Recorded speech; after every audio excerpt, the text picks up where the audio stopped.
But I'm going to start out with a question. And the question is this. How do you hold these two thoughts in your heart? The first one is, thou shalt love thy Lord thy God with all my heart, and with all my soul, and with all my mind. This is the first and great commandment. And the second is, like unto it, thou shalt love thy neighbor. And the next one is, in today's language, pick your battles. Pick your battles. I knew I was going to get you. You know, this is a paradox that we live in today.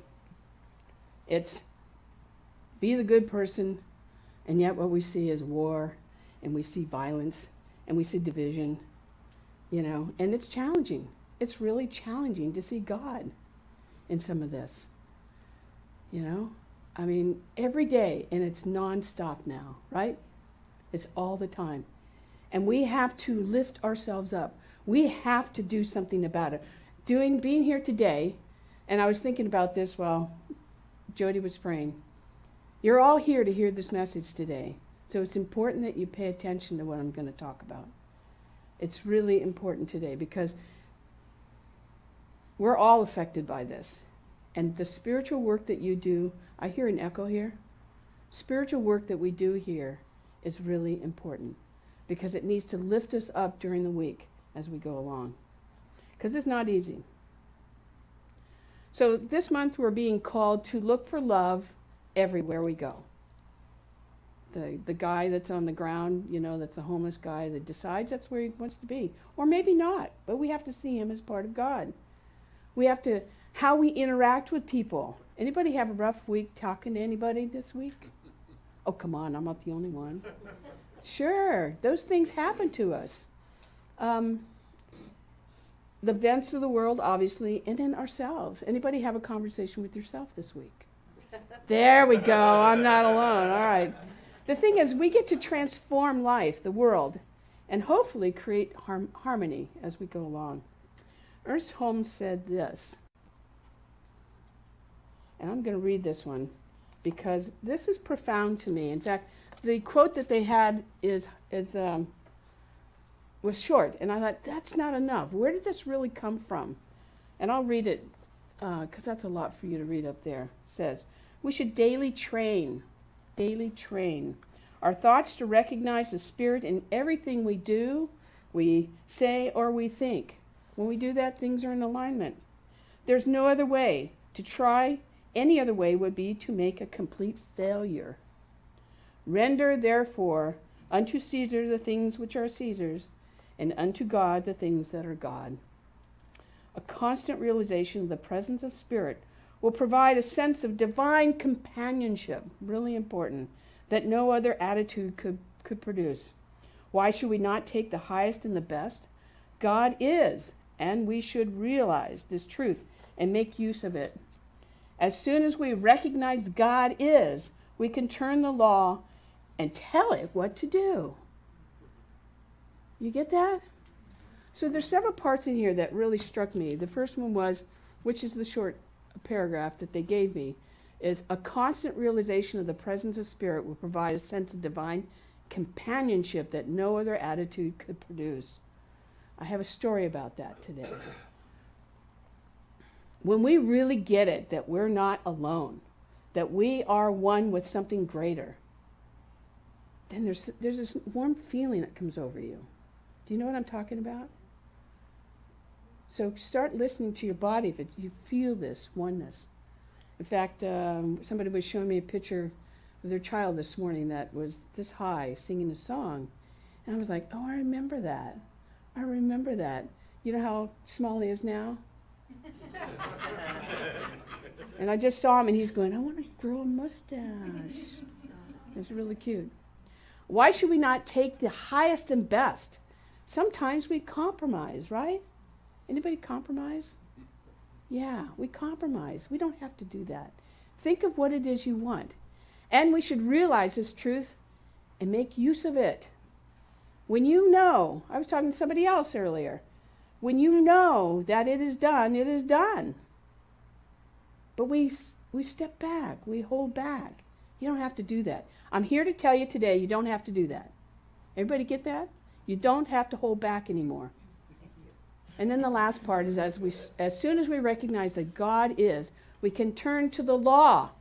This is the thing we really makes us a little bit different than everybody else out there. Is that we can say, law, go do what I need you to do, and I'm going to let it go because I know it's done. I feel like a preacher today. The thing is, we're conscious. That's what I love about religious science, is that we're conscious. We're conscious of what's going on. We're conscious of that we need to heal.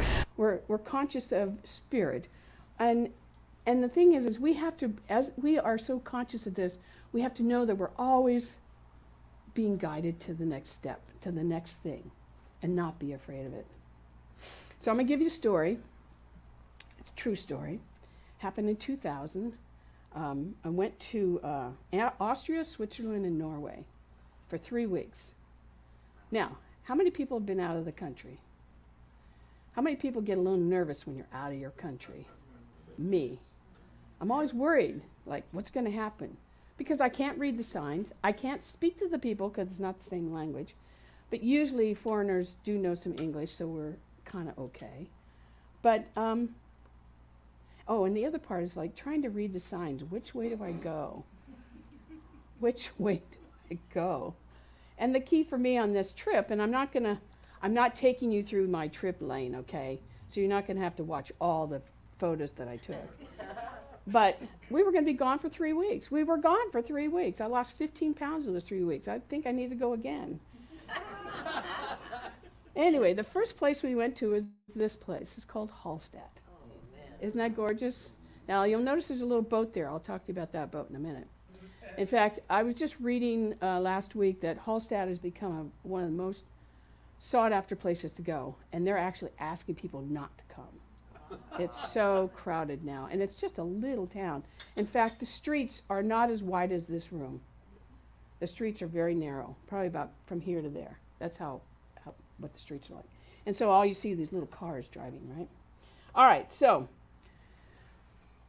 we're on our way to this trip, and we get to the airport. This is the year 2000, and there is a mechanic strike on United.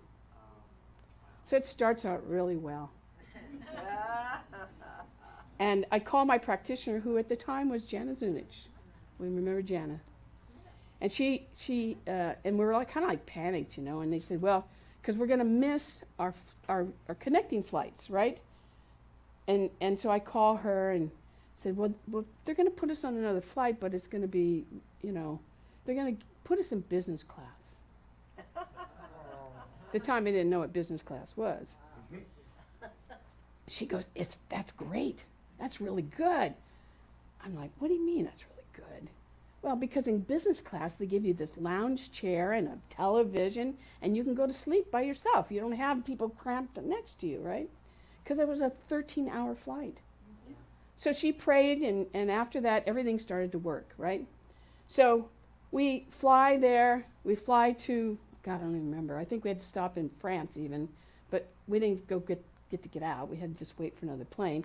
Got to the place we were needed to finally get to, and then took a train, and then from that train, and it was to Salzburg? I think it's Salzburg.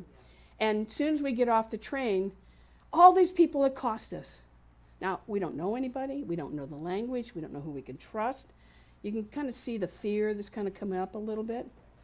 Anyway, we finally said intuitively, you know what, we're going to find a hotel, which was just, you know, down the road. Anyway, it took us 27 hours. 27 hours to get from California all the way to Salzburg, which was a really long trip. So we were pretty testy by the time we got there. Anyway, and again, I won't bore you with a lot of more detail, but the next day we get up and we went, these backpacks are a little heavy. So we ended up taking a third of what we had, sending it back, which came back to us in California 2 weeks after we had returned. So just so if you ever go to Europe and you're going to do backpack, you want to do light. So we got up the next morning and had our first meal of schnitzel and eggs. That was a breakfast. It was great. It was like, oh, I didn't know what the word meant, but I was getting it. And then we had to walk to, I think we had to walk down I can't remember totally, but we had to walk a long way to get to the other side. See that boat right there? We were supposed to meet that boat the day before, but because our flight was delayed, we had to meet that boat the next morning. And so we walked to where the dock was for that little tiny boat, and that's how you get to Hallstatt. Anyway, it's really a gorgeous place. I went to all the churches and many, many things. Anyway, I won't get into that because then you wouldn't come back.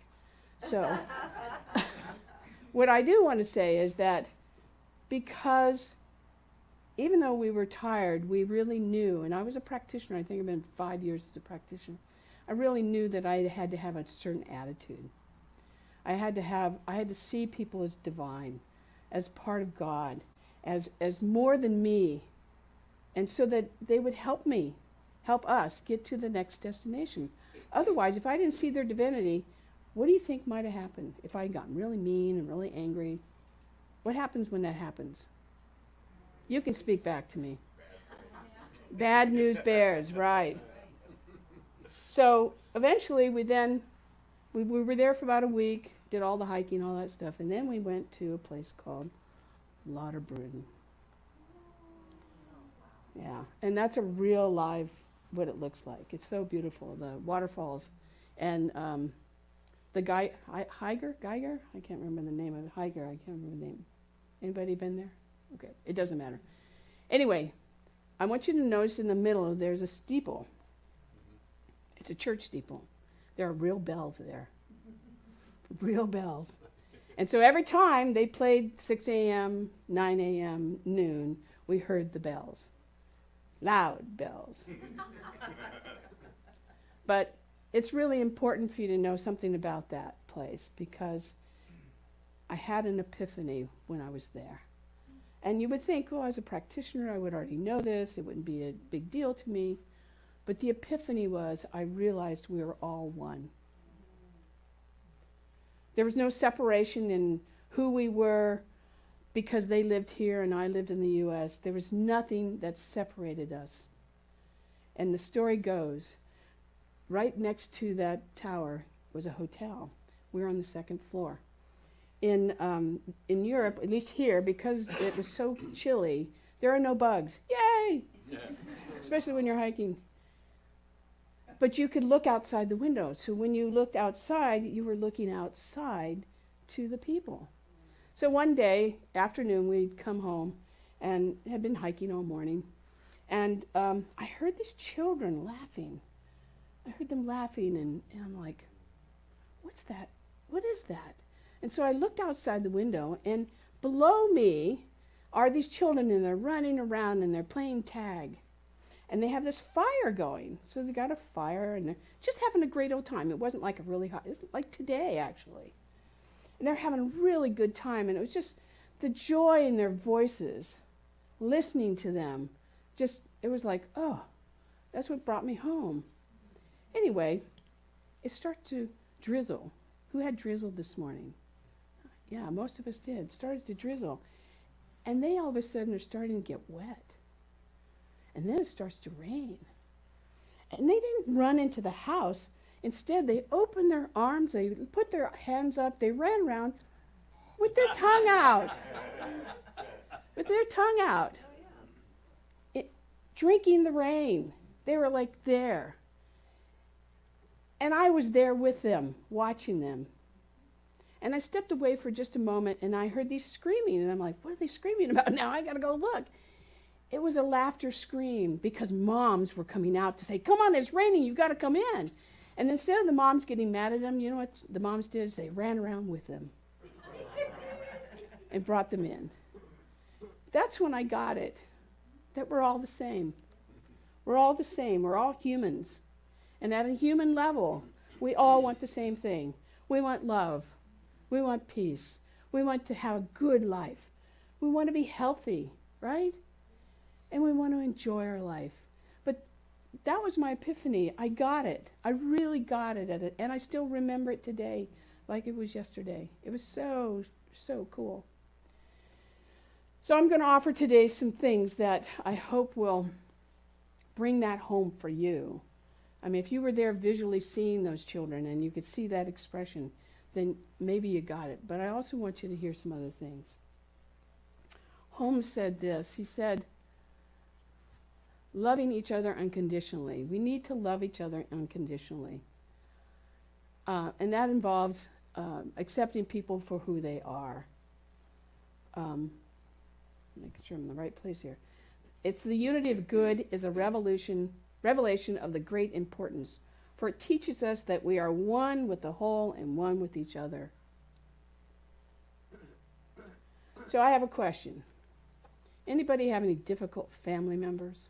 Oh, good. Yay! Yay! I got a few of you here. So over the years, I have spoken to, on occasion, like Thanksgiving and Christmas, when everybody has to go back to the family, right? Got that? Got to go back and visit them, or they have to come. I always hear they have to come to me. Anyway, here's where you get to choose your battle, right? You have a choice, either choosing your battle or consciously opening things up for growth, for love. Deciding what's the most important thing. Because sometimes you're just not going to agree, right? And that's okay. But we have to make it okay, because they may not be on the same page, right? So there's a consciousness there. And in fact, I wanted to say that we will have living room conversations after church today. And I'm going to give you some tips on how to deal with that. So if you want to stay to get the tips, it's right after church. It's only for about an hour. Anyway, the thing is, we don't have to agree. We just have to open up to a loving conversation. And if that's too hard, I've had many people say to me, we just don't broach the question. We just don't go there. And instead just enjoy the family with love.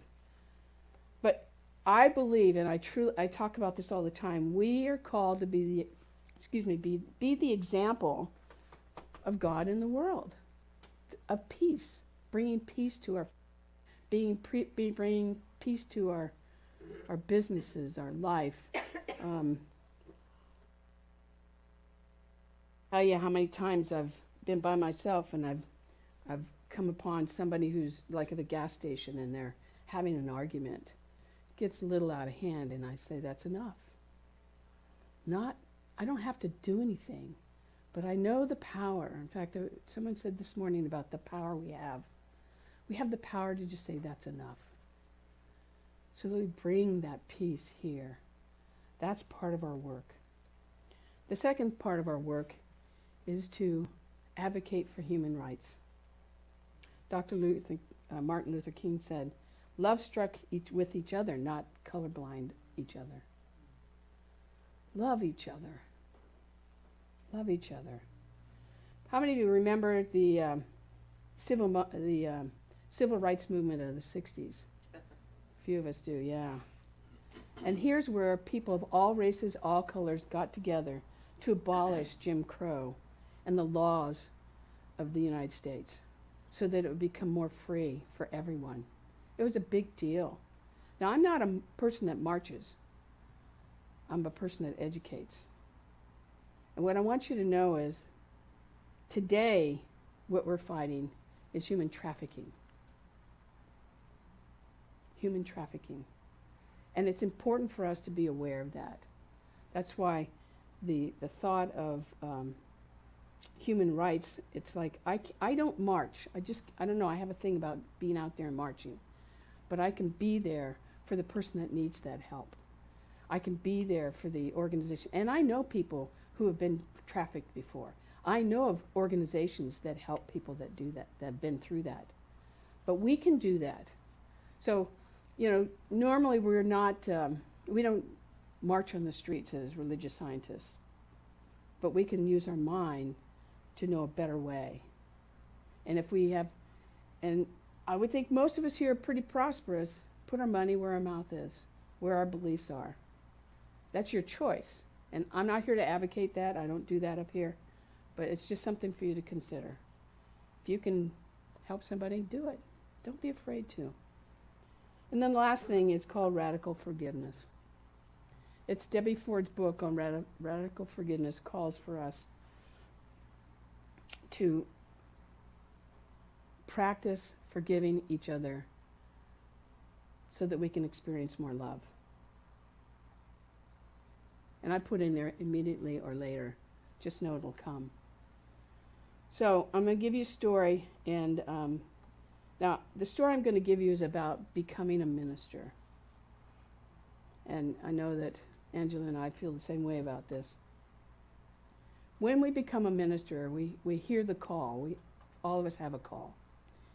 My call happened to be on Maui, and God says, "It's time." And I looked and said, "Who said that? Who said that?" But it came back. It said, "It's time." But I had the call. So the first day of class, when we go there, something that most people don't know is they will say to us, "Well, if there's anything else you can do besides being a minister, go do that." And we're all like, why would they say that to? We just got the call. We just got the call. So we don't really understand that when that happens to us. But as we become, or in the process of becoming, something happens to us. We become very conscious of ourselves, our thoughts, our actions, and we become very vulnerable. In other words, we're an open vessel for Spirit to move through us. And a lot of things happen along the way. A lot of things happen along the way. And it's not always easy. If anything, there are many lessons that we'd like to forget. But there are things for us to heal, for us to know a better way, to learn about. Sometimes it's the pain that all of you go through, that we're not immune to that. But most of it is about forgiving and letting go of things, and here's the key, things that we thought we loved, but do not serve our purpose anymore in the world. That's what it's about. It's letting go of those things because that's not who we are anymore. We're called to be more. Now, I said this is as a minister, but I want you to know if you're a minister, a practitioner, or you're here today, you're meant to hear this. There are things that no longer serve you, and it's okay to forgive and let go. It doesn't mean you have to hang out with them. It doesn't mean you have to be good friends with them. It just means it doesn't serve you anymore. In fact, I came up with a quote while I was writing this talk, but I first want to say one thing. It sounds like a lot to do. And one time, I can remember being in a practitioner class, and I said to Reverend Kathy, well, how do you do this? How do you kind of move on? He says, and how do you forget? And she says, it's one person at a time. It's one event at a time. That's how you do it. You can't take it all on at once. But while I was writing this, I came up with this quote from me. It says, we have to remember that what we want for ourselves, we have to also want for others. Otherwise, we are blocking our good by being stuck in the past and the thing that no longer serves us now or in the future. We have to let go of it. It doesn't do any more good. Instead, create that which we want. I mean, all of you being here today is really special to me because you're creating this. This is what I wanted to create. As a place where people could come, they could feel trusted, they could feel loved, they could feel safe. They could be on the internet if they chose to be, or they could come live. No matter what, we're here for that. So I'm going to leave you with a statement, and I'm going to ask you to close your eyes. You don't have to talk to each other today. I don't do that much anymore. But I want you to hear these words. And this is something that I say at weddings, and it's very appropriate for today.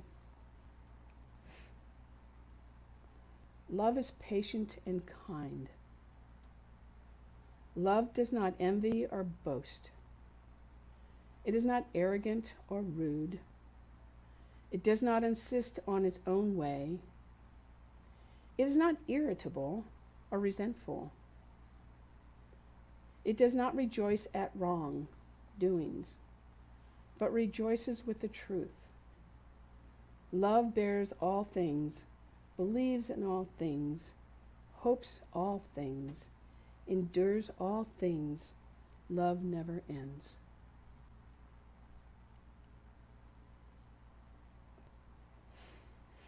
Just feel that. Love never ends.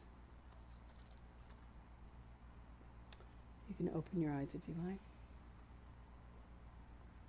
I just want you to remember that love is the binding force that connects us all. It's what's underneath. It's that peace. It's that balance. It's that order. It's all those qualities of God. Those are all the things that we want. And you already have it. You don't have to go get it anywhere. It's already yours. It's already yours. So, you know, Science of Mind has this statement. It says to create a world that works for everyone. That sounds really big, doesn't it?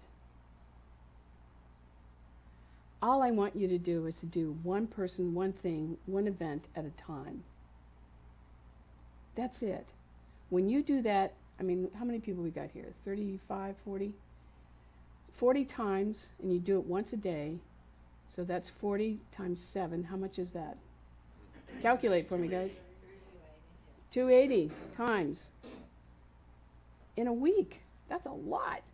And think of what you do then affects other people. They then go and do the same thing. That's how we change the world. So you have that power, and I invite you to use it. So, can you do that this coming week? Yes. Okay, I need to hear it a little bit louder. Yes. Yes, you can do that. Okay. So we're going to stand and do our affirmation if you can. You don't have to stand, but if you can, we'll do our affirmation and we'll bring back our music, okay? And I'll pray us in. And when I'm praying, could you play some in the background? Okay. So this is our affirmation. Now we do it 3 times here. The first one is a whisper, and that's speaking to your soul. All right? The second one is just a plain voice, because then you're speaking to you. And the third one is we're going to open the door and you're going to speak it so everybody out in the world can hear it. You ready? So let's whisper it. I see every being as a divine expression of love. All right, speak. I see every being as a divine expression of love. Open that door. I see every being as a divine expression of love. Woo! All right, closing our eyes and knowing that today's message is about spreading love. Making it more than just a word. Making it something that we feel, that we see, we express, we give it forward. I say pay it forward, give it away. And so I know the divine has been here today, bringing all of us together to hear this message, to know that the power of Spirit moves through each and every one of us. And so I bless this, I bless this word, I bless this message, and the week to follow, knowing that it is anchored inside of us, that this is our work, and we do it well. And join me in saying, and so it is.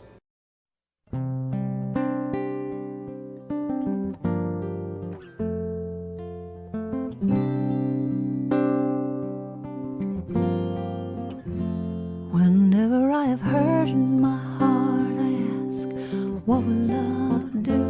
Whenever I don't know where to turn, I ask, what will love do? Whenever I don't know what to say, I ask, what will love do? What will love do?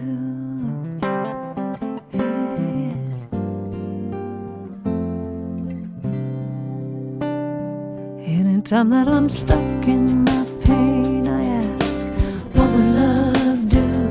Anytime that I feel ashamed, I ask, what will love do? Anytime I can't find my truth, I ask, what will love do? What will love do?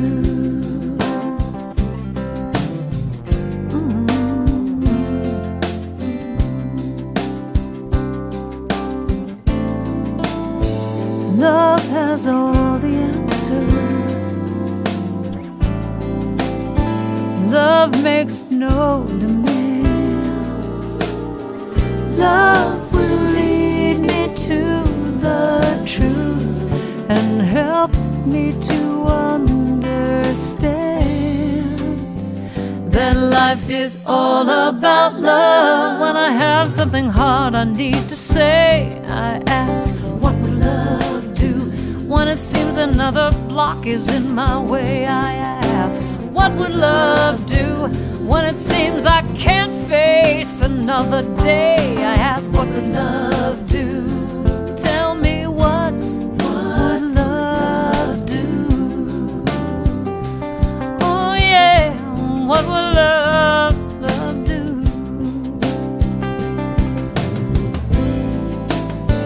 Love has all the answers.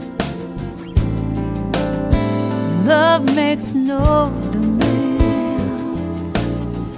Love will lead me to the truth and help me to understand that life is all about love. In any situation, I ask, what would love do? When I'm feeling limitation, I have to ask, what would love do? I need to look into my soul and ask, what would love do? What would love do? Oh yeah, yeah. What would love do? What would love do? I have to look into my soul, look into my heart